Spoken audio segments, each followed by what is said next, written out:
টি-20 বিশ্বকাপে পাকিস্তানের বিপক্ষে আগের 5 ম্যাচে কোহলির রান ছিল 308। এবার তার সাথে যোগ করতে পারলেন মাত্র 4 রান। মাত্র 4 রানই নিউ ইয়র্কের মাটিতে থামতে হলো তাকে। ইনিংসের মাত্র দ্বিতীয় ওভারেই তিনি বিদায় নিলেন। পাকিস্তানি পেসার নাসিম শাহর বলে কাভার পয়েন্টে দাঁড়ানো উসমান খানের হাতে ক্যাচ তুলে দিয়ে ইতি ঘটল কোহলির। আগের ম্যাচে ব্যর্থ ছিলেন আয়ারল্যান্ডের বিপক্ষে, এবার ব্যর্থ প্রিয় প্রতিপক্ষ পাকিস্তানের বিপক্ষেও। 2012 থেকে 2022 সবগুলো টি-20 বিশ্বকাপে ভারত পাকিস্তান ম্যাচের অন্যতম আকর্ষণ ছিলেন বিরাট কোহলি, আর তিনি আকর্ষণীয় পারফরমেন্সও দেখিয়েছেন। আর নয় ড্যাম্প ওয়ালের সাথে toxic relation, Berger mister expert damp গার্ডই সঠিক সলিউশন। 5টি ম্যাচের মধ্যে 4টিতে হাফ সেঞ্চুরি আছে তার।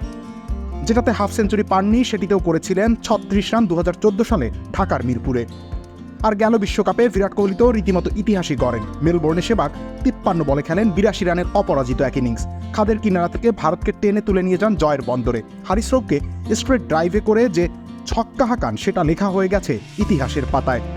তবে এবার আর কোনো নতুন ইতিহাস লেখা হলো না কোহলির। ছোট্ট সংস্করণের বিশ্বকাপের মঞ্চে দ্বিতীয়বারের মতো তাকে আউট করলেন কোনো ভারতীয় বোলার। 2021 সালে দুবাইয়ে তিনি আউট হয়েছিলেন শাহিন শাহ আফ্রিদির বলে, আর এবার নাসিম শাহ। যদিও এটা ঠিক যে টি-20 বিশ্বকাপে কোনো নির্দিষ্ট দলের বিপক্ষে এত রান এর আগে কেউ করতে পারেনি। সমান 6টি ম্যাচ খেলে অস্ট্রেলিয়ার বিপক্ষে 289 রান করেছিলেন ক্রিস গেইল। সেই গেইলের দিন শেষ হয়ে গেছে, এবার কি কোহলিও নিজের বিদায় দেখতে শুরু করেছেন? রবিউল ইসলাম রনি, খেলা 71।